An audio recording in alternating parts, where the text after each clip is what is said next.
Welcome to Countdown to Infinity, a Marvel's Avengers podcast. We talk all things. We talk all things MCU, including the movies and the TV shows. I know we just spent the last couple of weeks talking about Thor: Love and Thunder, and we've got a finale to talk about this week. We're talking about the final episode of Ms. Marvel. I gotta find. Hold on, let me grab the remote because we've got it playing in the back. No Normal. The title is No Normal. Episode 6, the finale. Quite a bit of things to wrap up here. So many things. Back in New Jersey, Cameron has some new powers. The Department of Damage Control is still coming after them. There's a whole lot going on in this finale. Knows. It's a lot. My name's Manuel. My name is Sofia. And we're done with another series. Another series off the book. Off the book. Yeah. At this point, we've seen 6 or 7 movies, 6 or 7 TV shows. I probably should have gotten the actual number. But hey, here we are. The Emmy nominations came out last week. Moon Knight nominated. What If nominated. Rightfully so.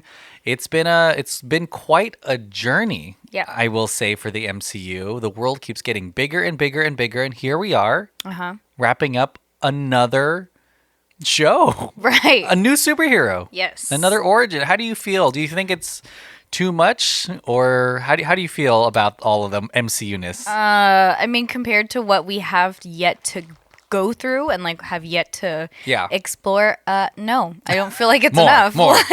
Because there's so much to catch up on, based on the comics and how each phase is gonna go down.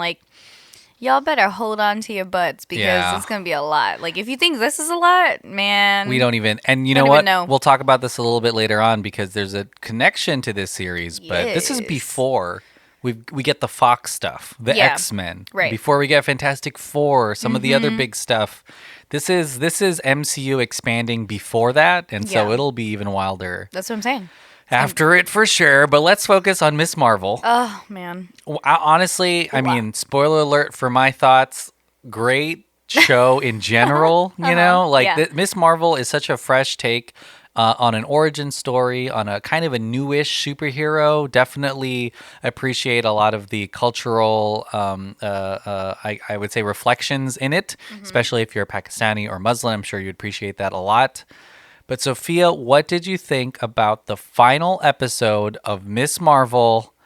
A lot that happens, but what did you think about it? Yeah, so there is a lot. Nakia's back, which I'm happy about because I was like, what is she going to do? I think is she your favorite side character? She's probably one of my favorite side characters, yes. It's going to be Daddy for sure, and then Nakia. Because Kamala's dad's awesome, yeah. Yeah, just the support is awesome. Also, I love what she represents. She is obviously showing she's kind of a progressive young mind, and she's now she's on the board, right? She did that thing, you know. So I feel like she's fighting more of a civil fight, you know what I'm saying? Yeah. Versus Kamala, who is obviously fighting now. And remember, part of the MCU. I don't know if anyone remembers this in the first couple episodes, but Nakia is kind of anti-superhero in general. Yes. So I mean, the fact that she now knows that her best friend is a superhero is, it's a big deal. It's a big deal. She's very accepting, albeit I'll talk about it when my thoughts on the episode. But it happens very quickly. She's very accepting very quickly. But I mean, she's back. Everything happens very quickly in this, right? There was a lot of emotional stuff that I feel drove me into this series. Now being at the end, I'm man, it's really, it really is a beautiful story just based on her origin, and it makes me very happy, and I love that we get an actual origin story this time around because my heart goes out to not only her but now her family. Does that make sense? I now understand all of this just makes so much sense to me. Yeah, movies are so efficient. You don't get a lot of time. No. You get a lot of you get a lot of symbolism and archetypes, but it's very fast. But yeah, in the show, we know a lot about Bruno, about Kamala's mom, her dad, even her brother. We attended her brother's wedding in the show. So yeah, I think even more than Kamala Khan and Ms. Marvel, we get the sense of a lot of new characters that are joining the MCU just within her circle. And honestly, it's kind of like a comic book because Ms. Marvel comic books, and I mean, even, we go to Spider-Man, one of the most famous comic characters ever. you really end up caring for the Osborns and Mary Jane and all that stuff because you've got a focused story. And so it's nice that in the show we get a lot of that color in Kamala's life. And instead of, this isn't to besmirch this character, but America Chavez was in Multiverse of Madness, and I was like, whoa, awesome, I love it. She's got an awesome backstory, but she's not like the central focus of that movie. So you kind of forget about her at some point because it's, Doctor Strange doing Doctor Strange stuff with Wanda. Right. But I was like, man, I can't wait for the America Chavez show or something. And here we got Ms. Marvel, kind of a new young addition to the Marvel Cinematic Universe. And it's pretty awesome. Oh, yeah. So I think that, I thought this episode brought a lot of stuff together, albeit very, very very, very quickly. Department of Damage Control I think, takes over from the clandestines as being the main antagonist to this. Specifically, that one agent who is... She originally was in Orange is the New Black. The actress is... Agent Deaver is her name, and the actress is Alicia Reiner. It's interesting. Department of Damage Control, and I believe the creator said this, is a pretty overt, I think, metaphor, of course, for the over-policing of Muslim communities. And especially this lady, they go in without a warrant. They're already tapping into the bugs that the FBI and CIA and Homeland Security are already doing. But it's a pretty interesting finale to have them basically invading the mosque. Yeah. And the core of Kamala's friends home aloneing it, I guess, is what I would say, using, tennis balls and fire extinguishers to... But that's really cool. I feel like that's a really cool sequence. It's a very PG sequence because no one has weapons until the very, very end. They've got these sonic kind of safe guns. Right, the Department of Damage Control. And by safe, I mean it won't kill. It wouldn't kill them unless it was up close. It may not kill a superhero, but when they use it, they straight up tear walls down and stuff. I'm like, that may be stronger than a bullet. Yeah. Who knows? But it's a great, I guess, moment for Kamala and her community. And they literally do this in the finale to kind of band around her. And we see they actually do. Her community does kind of surround her at one point and let her get away. But a really good episode. I think that there's some things that I wish had taken a little bit my goodness, her mom gives her costume very casually. Yeah. And I was like, whoa, that's a pretty big moment. Naki accepts her. It just happens, Kamran goes to the Red Dagger. Yeah. She tells him that she killed her mom, or his mom is gone. R.I.P. Things are just these things that are such heavy, big emotional moments happen bang, bang, bang, one after the other. It's kind of like the opposite of what we get in movies, right? We complain about not getting as much backstory and doesn't slow down as much in movies, and then here we have the opposite problem. There is so much that we need to cover in such a small amount of time. And maybe it's because the first 4 episodes let all these moments breathe a lot more. She sneaks out, so there's this kind of expectation of what the pacing is, and then the last episode is boom. Boom. Here's everything. We're going to use we're going to use the rest of our CGI budget. Right. We're going to throw in, a little hints at the next phase. And then you're out of there. My biggest thing was probably Kamran, just because I wanted to know, I think I talked about this last ep, but I really wanted to know what his deal was going to be because he's got powers now. In the comics, we say that he's not necessarily good guy. He bad guy. Yeah. And so now I was like, okay, well, what is Marvel going to do with this thing? Because we left episode 5 with his mom dying. Red Dagger's introduced, the Veil of Noor exposed, right, for a hot second.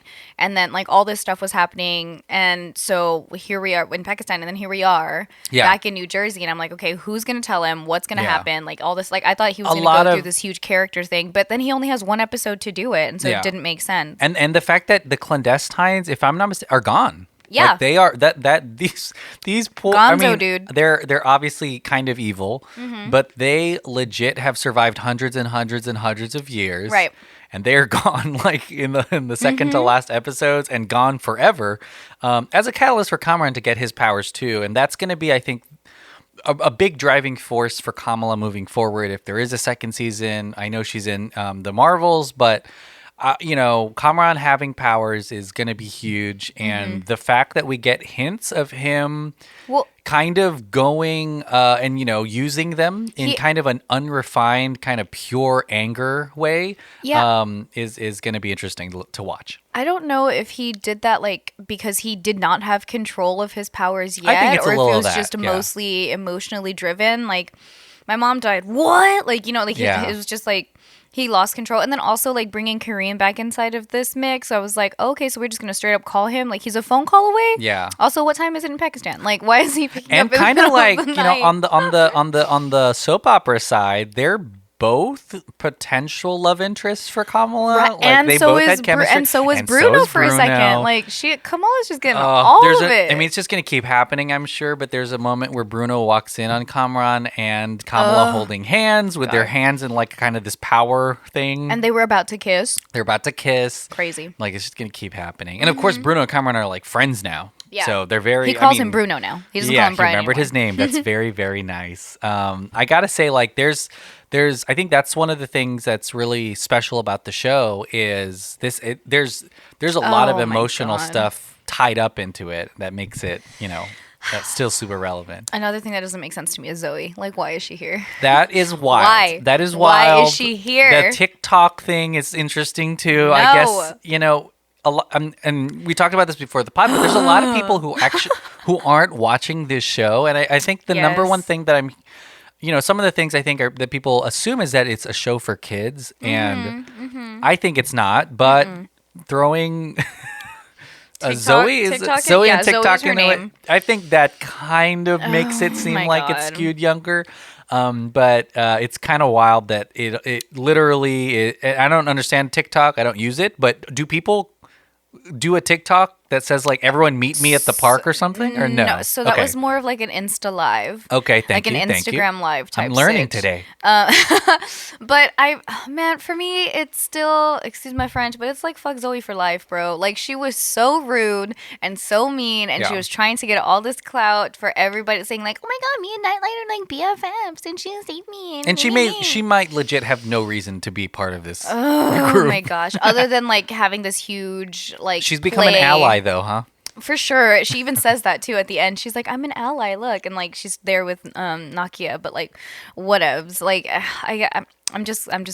don't get it. I don't like it. Yeah, she's definitely not to the caliber of Kamala's best friends, her brother, the family. Yeah, even her brother shows up at the high school. Like, why help is he to watch? That's kind of. I do enjoy too the all of the visual flair of the first couple episodes are in this. Yes, we're finale, back at it, which I like because that's I think something that we'll look forward to for Ms.Marvel stuff forever in the future. But yeah, it's kind of wild. I think the other thing that's insane is how many people know her secret identity. And that's not a huge. So first of all, MCU doesn't really have many secret identities. No.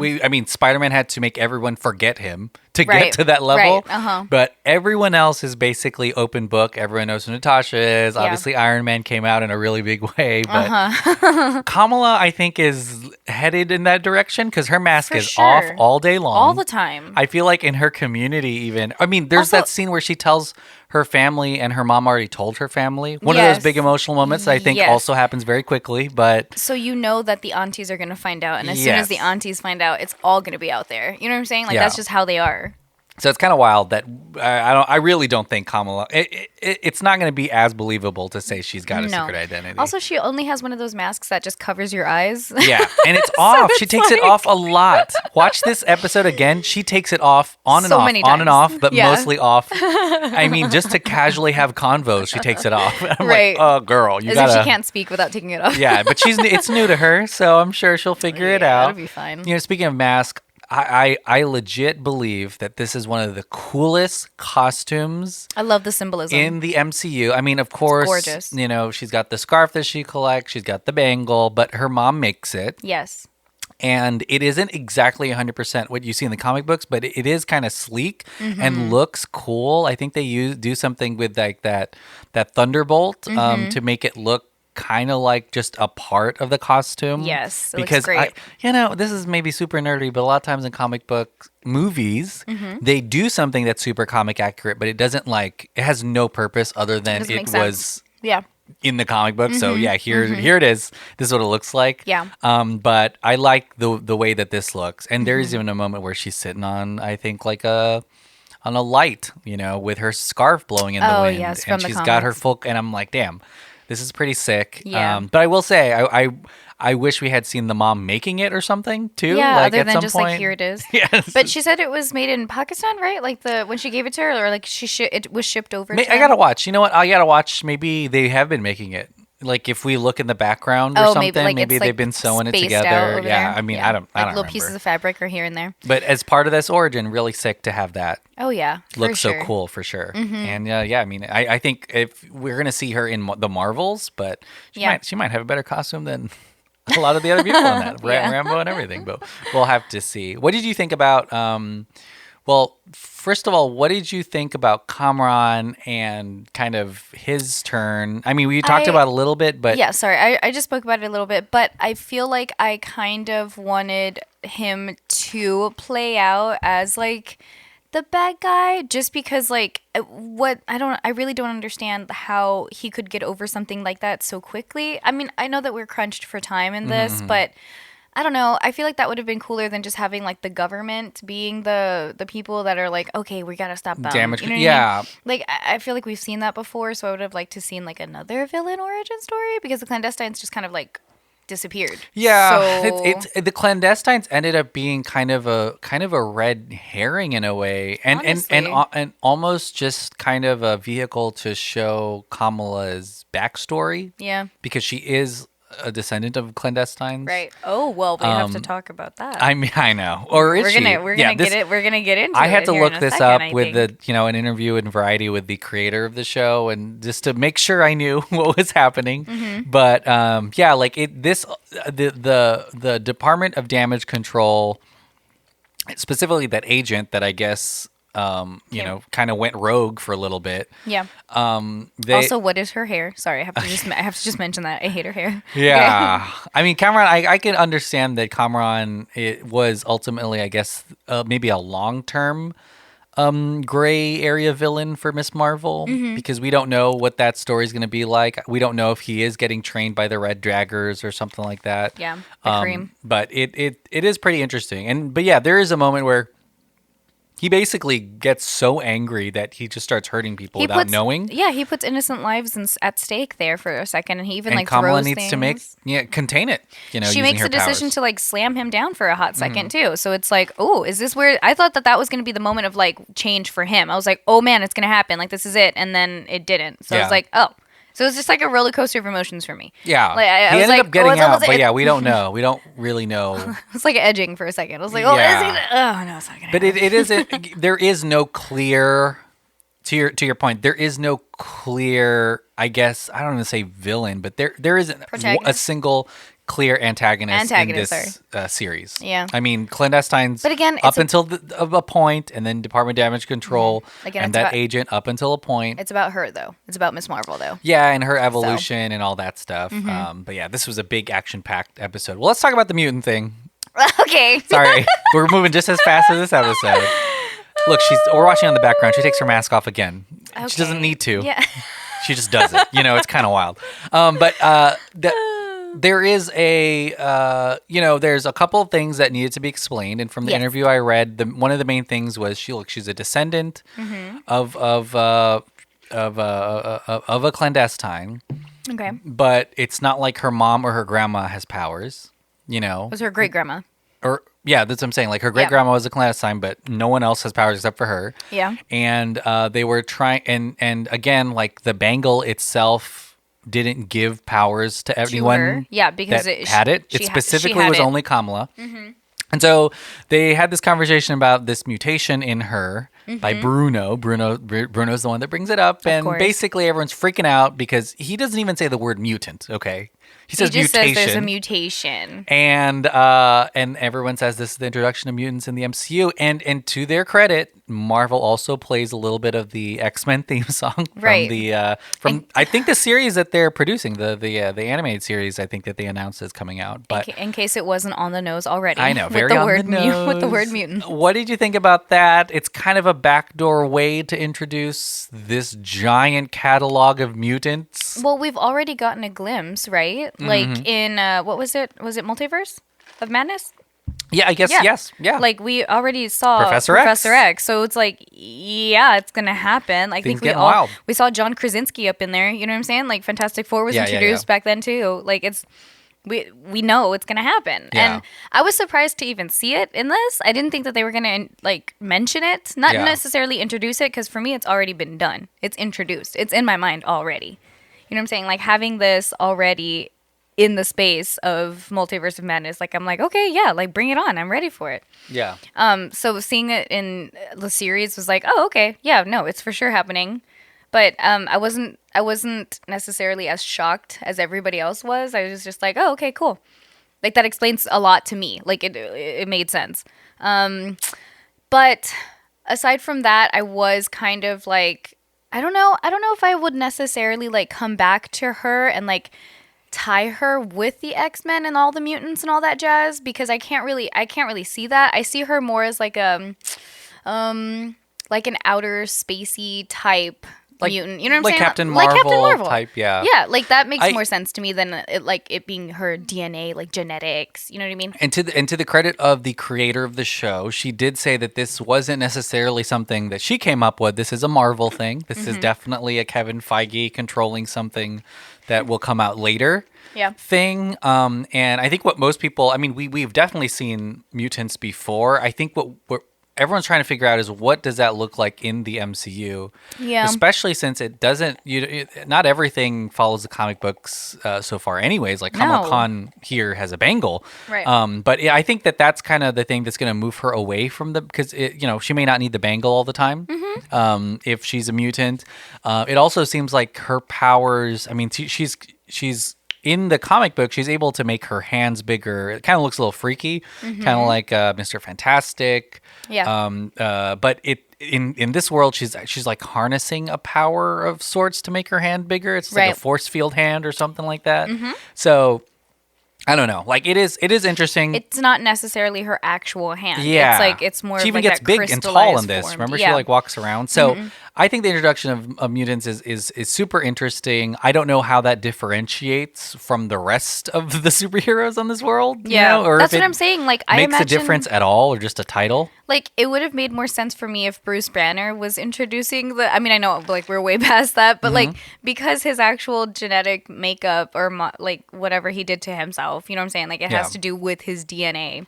Versus this, I'm like, well, the Saints weren't even from like our. Yeah, they're Inhumans. So, like, so it doesn't make any sense. Inhumans, a TV show. We saw Black Bolt in Multiverse of Madness too. There are Inhumans, quote unquote. That is what they're called in they were in the MCU. Kamala Khan was also an Inhuman, but I guess she's a mutant now. But we'll have to. I mean, I'm just really interested. And I actually do appreciate that it is a little bit different. Because our exposure to X-Men is mostly revolving around the now canceled director Bryan Singer and the Fox X-Men. So in my mind, I'm like, we've seen that already. We've seen that metaphor, mutants to whatever, and humans and stuff. So I'm interested to see what they'll do in the MCU, but hopefully change it up. More to come, I'm sure. And like it's an interesting introduction. I'm kind of interested. I'm kind of like, why did they do this in the last 10 minutes of the show? Right. And why did they play the X-Men theme song? Like, what are they trying to do here? Like, they're trying to get us into it. I don't know. But I mean, this isn't even the biggest, I would say, reveal, because we also get an after credit scene where Kamala is messing around with her. Well, it starts to glow. Yeah, the bangle starts to go off, and she's like, "Hold up!" She gets blasted into the closet, and out comes Brie Larson playing Carol Danvers or Captain Marvel. See, that I care about more. Yeah, there is definitely some correlation. This is me directly lead to the Marvels, the movie coming out next year, directed by Nia DaCosta. But what did you think about that moment? I just want to clarify for everyone: she didn't body morph. They switched places. Yeah, they switched places. Yeah. I want an explanation. Like how in the world did that happen? Mm-hmm. Like what triggered that? And also, can it be undone? Like, if so, is there like I really don't, because it looked like it came from the bangle. You know, it came from something happened with the bangle, not necessarily her powers, because she was laying down on her bed. It didn't look like she didn't summon it. No, like it wasn't done purposely. So what the heck happened to that bangle for it to to contact Captain Marvel? And important to, like, the last time we saw Captain Marvel was in Shang-Chi, in that after credit scene. Right. Where she's investigating the rings and the fact that they came from a different dimension. And her beeper went off. And so there is going to be, I think the Marvels will definitely explore, I guess, what is happening dimensionally. But yeah, I think it's pretty cool. It's crazy that this is how we're seeing Captain Marvel now. She's one of the most successful Avengers. She's gonna be in everything, bro. So yeah, I mean, I believe in Captain Marvel, Doctor Strange. That's where a lot of this. That's where this is going. Is going. But it's pretty cool to see that, and I mean, I can't wait for Kamala to meet Captain Marvel. Oh my God, I'm going to cry when that happens. Yeah. I'm going to cry. It's going to be like Tony Stark and Peter Parker all over again. You know what I mean? Oh my gosh, I'm going to love it. What did you think about her name?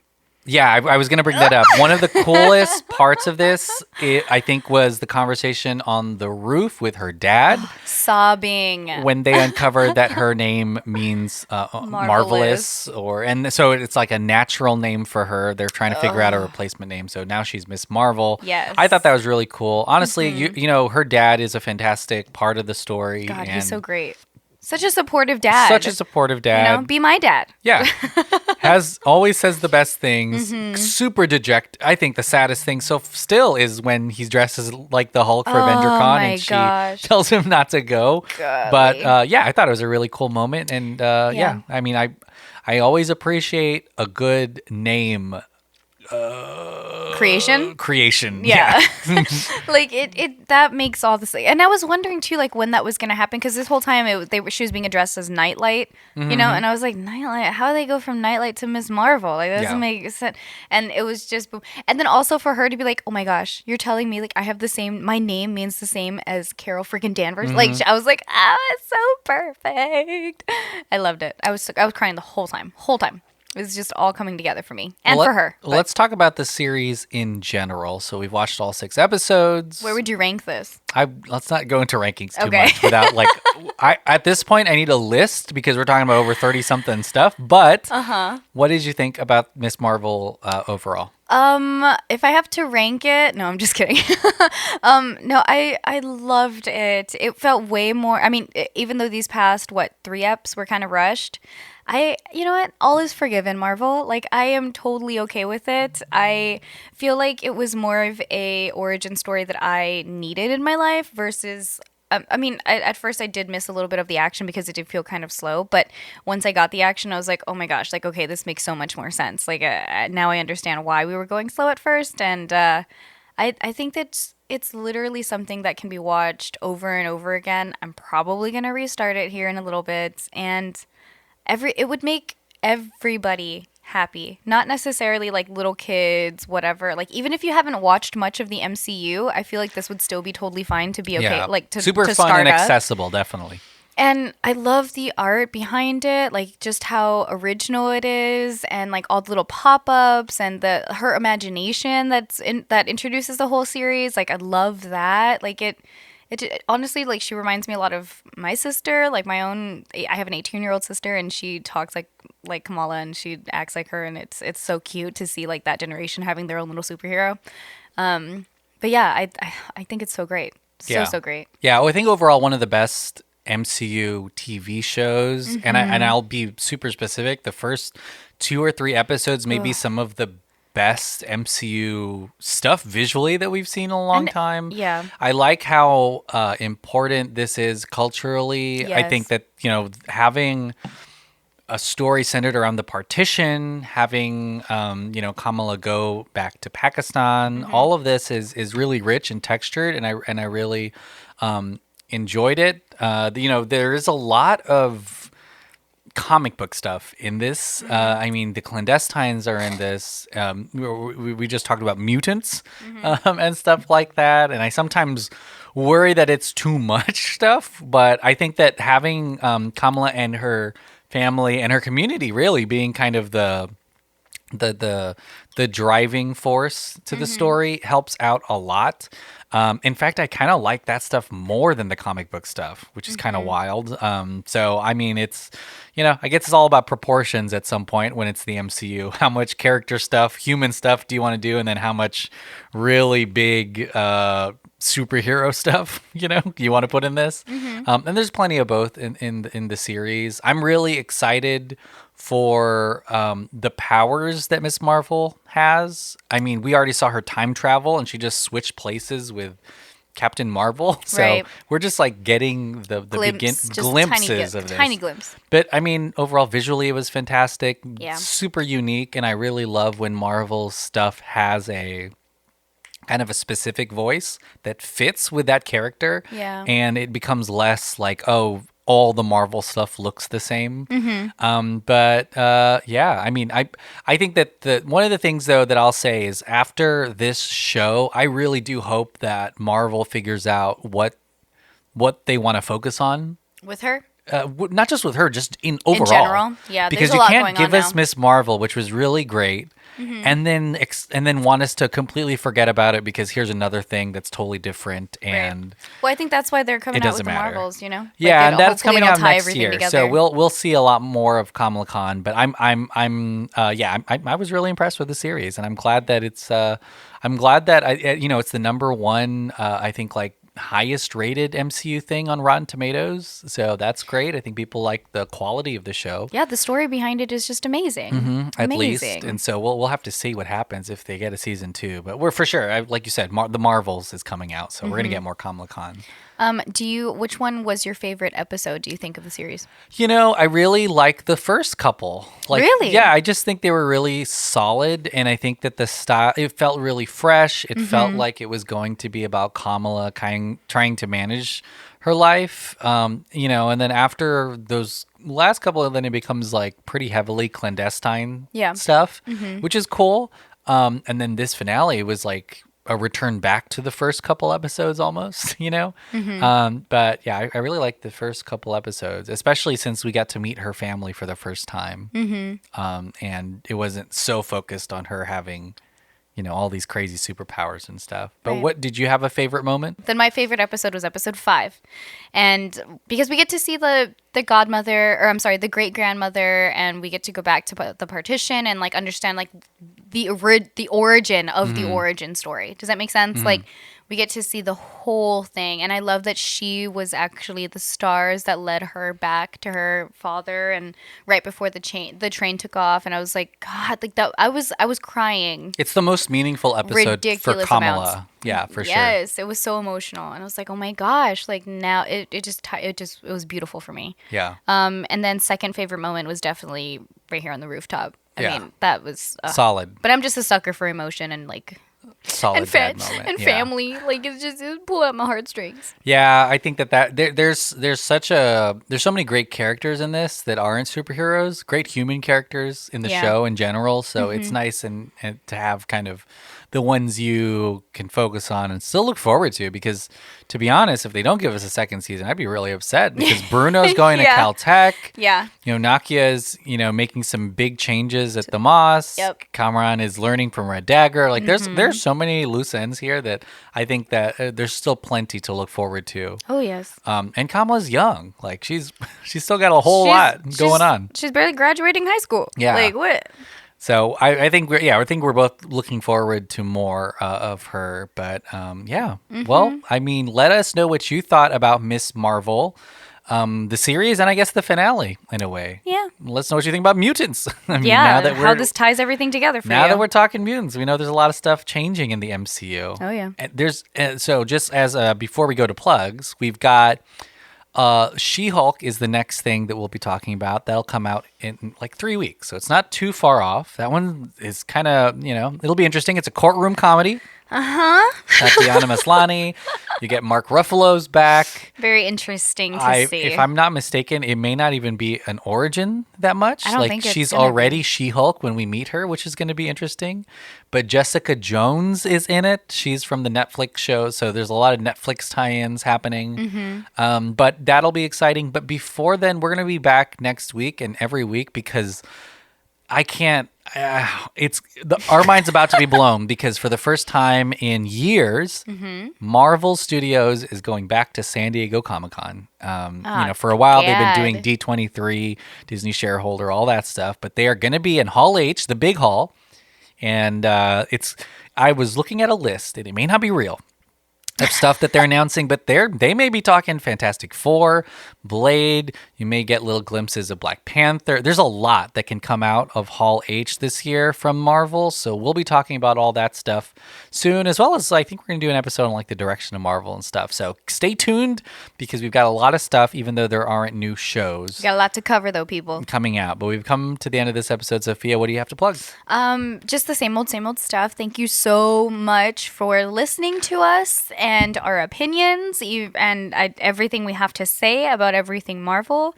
I know I've said it a million times, but it's so appreciated. And it just supports us. You have no idea. But if you want to support us even further, feel free to check us out on Patreon.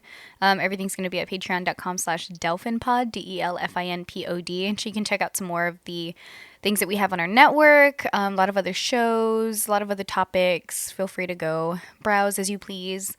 And if you want, you can follow me on any socials. Everything's going to be at _Simply Sophie, SOFIEE. Yeah, sweet. Yeah, definitely go to Patreon, listen to all of our shows. We are recording Revenge of the Sequel right now. That will be coming back out in October of this year, but those episodes they're trickling to Patreon like in a week. So you can listen to a lot of stuff early on. But again, we'll be back for more MCU stuff next week. Super excited to talk about Comic-Con and all that stuff. But thanks for listening. Thank you. Have a good day. What? Have a good day, everyone. Bye. Bye.